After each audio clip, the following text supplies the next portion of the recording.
যেই কাজগুলো করলে জিন অত্যন্ত রাগান্বিত হয়, এর মধ্যে 1 নাম্বার কাজ হচ্ছে হাড় কাটা এগুলোর মধ্যে পানি ঢেলে দেওয়া। এটা আমরা করি না, এরকম মানুষ খুব কম পাওয়া যাবে।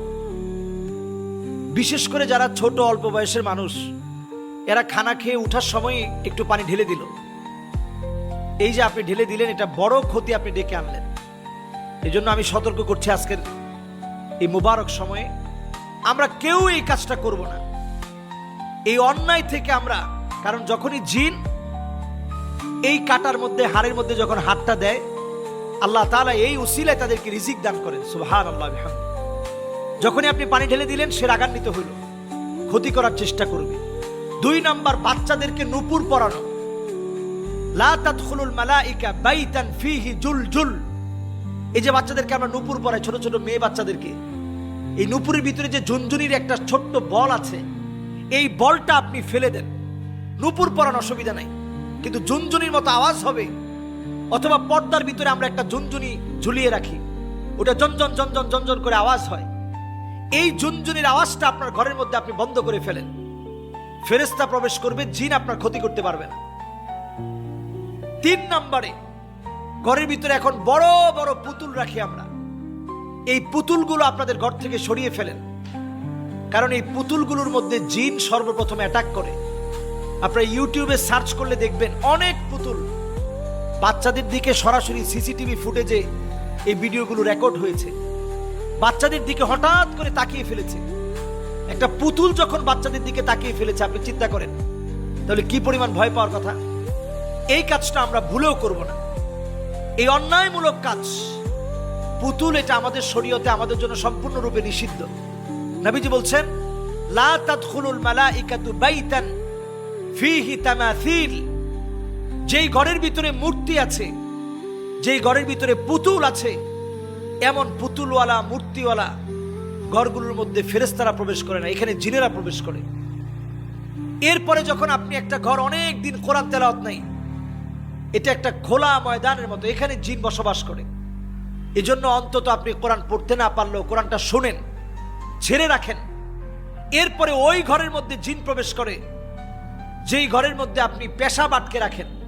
আমাদের ছোট ছোট বাচ্চারা এখন বিভিন্ন কমোডের মধ্যে পেশাব করে। এই কমোডটাকে আমরা দৌত করে রাখি না, রাত্রিবেলায় রেখে দিই। এতে করে জিনের ভিতরে যারা খাবিস, সবচেয়ে নিকৃষ্ট জিন, তারা আসক্ত হয় এবং তারা আসে এবং ক্ষতি করার চেষ্টা করে। এই জন্য এই জায়গাটা আপনারা পরিষ্কার পরিচ্ছন্ন রাখেন। হাই কমোডে পেশাব করার পরে ফ্লাশ করেন নাই, ঘরের দরজা খুলে রাখছেন, এটা আপনি ফ্লাশ করে দেন, পরিষ্কার পরিচ্ছন্ন রাখেন, পেশাব জমিয়ে রাখা যাবে না। এরপরে নবীজি সাল্লাল্লাহু আলাইহি সাল্লাম হাদিসের মধ্যে বলছেন, জিলদু নামির, বিভিন্ন পশুর চামড়া, বাঘের চামড়া অনেক সময় আমরা অলমেট আকারে সাজিয়ে রাখি, এই কাজটা করা যাবে না, এতে করে জিন আকৃষ্ট হয়। এরপরে আমরা পাকঘরে যখন যাব, আমরা দোয়া পড়ে যাব। টয়লেটে যখন যাব, আল্লাহুম্মা ইন্নী আউযু বিকা মিনাল খুবসি ওয়াল খাবায়েস, এই দোয়া পড়ে আমরা যাব। ঘরের ভিতরে যদি কেউ নাও থাকে, আমরা সালাম দিব, কারণ এখানে জিনেরা আছে, হয়তো আপনারা দেখতেছেন না। আপনি যখন সালাম দিবেন, সে আপনাকে ক্ষতি করতে পারবে না। আবার যখন ঘর থেকে বের হবেন, বিসমিল্লাহি তাওয়াক্কালতু আলাল্লাহ লা হাওলা ওয়ালা কুওয়াতা ইল্লা বিল্লাহিল আলিয়্যিল আযীম, দোয়া পড়ে ঘর থেকে বের হবেন, দোয়া পড়ে ঘরের ভিতরে প্রবেশ করবেন। এইভাবে করে আমরা প্রত্যেকটা কাজে আমরা যদি সতর্ক হই, দেখবেন আল্লাহ তাআলা একদিকে বরকত দিবে, অন্যদিকে ফেরেশতারা এত পরিমাণ আমাদের জন্য দোয়া করবে, ঘরের মধ্যে প্রবেশ করে না। এর অন্যতম কারণ হচ্ছে কাতিয়াতুর রাহিম, আত্মীয়তার সম্পর্ক ছিন্ন করা। আমরা একটু বড়লোক হলেই গরিবদের খবর নেই না, ধনী হলেই গরিবদের আমরা কেমন যেন অবহেলার চোখে দেখি। এই কারণে ফেরেশতারা আমাদের ঘরে প্রবেশ করে না।